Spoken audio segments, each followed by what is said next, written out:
राधे राधे महाराज जी। महाराज जी, भगवान की कृपा सब पर एक जैसी ही बरसती है, पर अनुभव सबको एक जैसा नहीं होता, ऐसा क्यों? एक पिता अपने 4 पुत्र थे तो बाजार से जाके गरम गरम जलेबी लाया, चारों को बांट दिया। 3 खाने लगे, एक दौड़ के गया पिता की गोद में चढ़ के और उनको मुंह में ऐसे पवाने लगा। अब उस पिता ने उसके हाथ से जलेबी ले ली और उसको गोद में बैठालकर अपने हाथ से जलेबी पवा रहा है। क्या पिता का प्रेम चारों के प्रति समान नहीं है क्या? है ना? लेकिन इस समय प्रेम दिखाई दे रहा है ना एक बालक में। क्यों? क्योंकि पिता के द्वारा दी हुई वस्तु पिता को ही समर्पित करने की भावना आई, तो वो पिता का लाडला बन गया। तो दियम वस्तु गोविंदम तुभ्यमेव समर्पये। जो भगवान के द्वारा संपूर्ण वैभव, शरीर, प्राण, मन, बुद्धि जो मिला है, वो भगवान को अर्पित करके अपने कर्तव्य का पालन करते हुए भगवान की सेवा की भावना से रत है, वो भगवान का विशेष कृपा पात्र होगा। एक बात भगवान में है, समोहम सर्वभूतेषु, मैं समान रूप से सब भूतों में विराजमान हूं। एक बात भगवान में है, सब मम प्रिय सब मम उपजाए। और एक बात भगवान में है, ये यथा माम प्रपद्यन्ते तास तथैव भजाम्य हम। अगर भगवान को आप दुश्मन भाव से भजो तो भगवान आपको दुश्मन के रूप में दिखाई देंगे। भगवान को आप काम भाव से भजो तो कामिनी के रूप में दिखाई देंगे। भगवान को आप प्रेम भाव से भजो तो भगवान आपको प्रीतम रूप से दिखाई देंगे। जाकी रही भावना जैसी, प्रभु मूर्ति देखी तिन तैसी। भावना का सारा खेल है। सब पर मोर बराबर दया। भगवान का समान भाव, जैसे समान पुत्रों पर प्यार रहता है, पर पुत्र के आचरण और दुराचरण ये पिता की कृपा और अकृपा का कारण बन जाते हैं। जो भगवान की आज्ञा के विरुद्ध मनमानी पापाचरण करते, तिनकर काल रूप में भ्राता, मैं उनके लिए कालस स्वरूप होकर दंड देता हूं।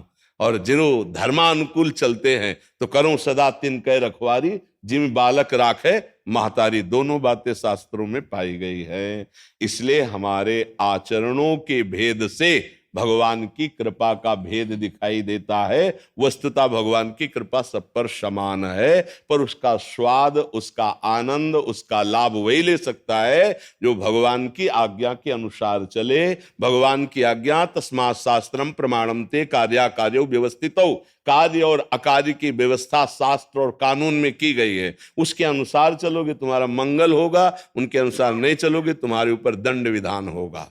जैसे हमारी भारतीय जो सुरक्षा व्यवस्थाएं हैं, आप ठीक से चलो तो आपकी वही सुरक्षा करेंगे, तो आप कानून के विरुद्ध चलो तो डंडा मार के वही आपको बंद कर देंगे ना।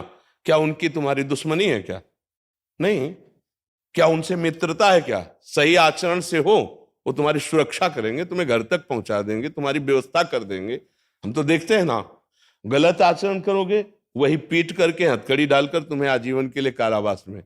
तो जिसको वो बचा रहे थे उनसे उनका कोई राग नहीं था, जिसको पीट रहे थे उनसे कोई द्वेष नहीं था। वस्तुतः वो समान है, पर आचरण के कारण दोनों के साथ व्यवहार में भेद दिखाई दिया। ठीक भगवान ऐसा करते हैं, ठीक भगवान ऐसे ही करते हैं। जिनके आचरण पवित्र हैं भगवत आज्ञा के अनुसार, वहां भगवान सहयोग करते नजर आएंगे। आचरण विरुद्ध पापाचरण तो आपको दंड मिलेगा। हाँ, आज आचरण सही कर लिए, पीछे गलत कर लिए, उनका दंड विधान आ रहा है, उसमें भगवान को लांछित मत कीजिए। आज की फसल बढ़िया, लेकिन पीछे जो तुमने गोदाम में एकत्रित किया वो भोगना पड़ेगा। अवश्य में भोक्तव्यम कृतम कर्म शुभाशुभम। तभी भक्ति शुरू होती है और विपत्ति आने लगती तो कहते भगवान के अन्याय नहीं। पीछे बमूल बोया है तो अब कांटे लगेंगे, दाग छुहारा खाने को नहीं मिलेगा। ये कर्मों का अगर पूर्ण रूप से सर्वनाश करना है तो भगवान ने एक उपाय बताया है।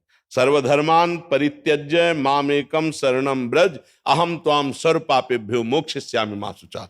मैं तुम्हें समस्त पापों से मुक्त करके पवित्र कर दूंगा, मेरी शरण में आ जाओ, मेरी आज्ञा के अनुसार चलो। इसलिए कृपा का भेद दिखाई देता है। वस्तुतः कृपा अभेद है, सबके ऊपर है, पर जैसा जो आचरण करता है वैसा उसको कृपा का स्वरूप अनुभव में आता है। भगवान कृपा ही करते हैं, जो भगवान से दुश्मनी करते हैं भगवान दुश्मन रूप में दिखाई देते हैं, पर उन पर कृपा करते हैं। जो बड़े बड़े ऋषि मुनियों को तपस्या से पद प्राप्त होना दुर्लभ होता है, वो भगवान उनको मार के परम पद दिए।